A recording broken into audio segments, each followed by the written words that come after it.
Some of you know, many of you don't, that on March 12th at roughly 2:20 a.m. Georgia time, my dad went home to be with the Lord. He passed away after 2 weeks on hospice care. He'd been in the hospital for about roughly a month, and he just never recovered.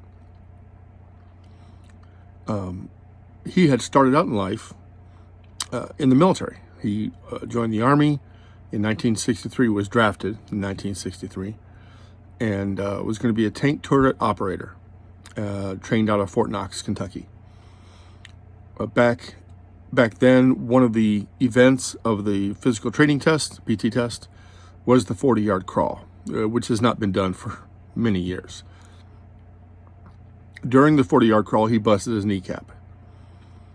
Given the option of leaving, because it was at the very end of basic training, given the option of leaving or continuing on, actually no.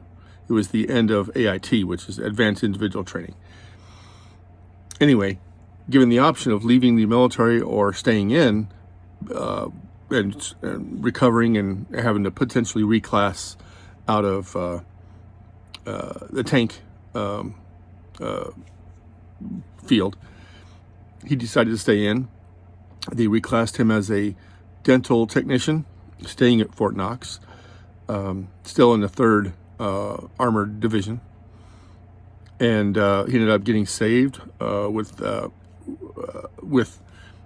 chaplain named Chaplain Graves. He loved him for many, many years. And was in the Army chorus as well. He loved that. He volunteered as a chaplain's assistant with Chaplain Graves. He got out of the military and ended up meeting my mom after a failed previous marriage. And met my mom, got married. I have an older sister from the previous marriage, I guess technically half sister, but she's a sister. And a younger sister, natural sister. He struggled a lot, knowing what to do. Finally, he decided to go to Bible college out in Denver, Colorado Springs. And I guess partway through that, decided that's not what he wanted to, it felt led to do at that particular point. He went back to Ohio and Indiana. We moved back and forth a few times when I was growing up. It wasn't until after I joined the military, he moved out to California, and that's when real life really got good for him. He got a good, steady job. He was working well. And then he and my mother were offered an opportunity to work with Teen Challenge, running a couple of different locations, one in Houston and one up in the new one that was being built in the Ozarks in Missouri area.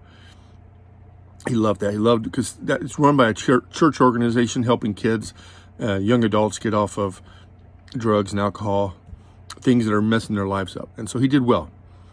He ended up retiring and ended up going out to Cobb County, Georgia, to work with the sheriff department as a chaplain, going into the county prisons and speaking to the inmates and kind of helping them get their religious understanding and get their life in order.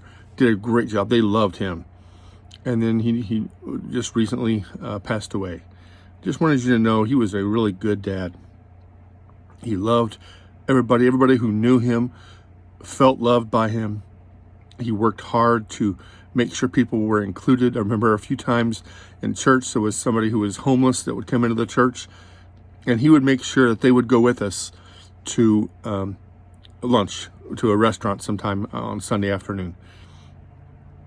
And I remember asking him once when I was a kid, like, he's not going to pay you back. He goes, well, it's not about him paying me back. It's about doing the right thing and making him feel included. He was a good dad. We need more people like him. Thanks for listening to me. God bless.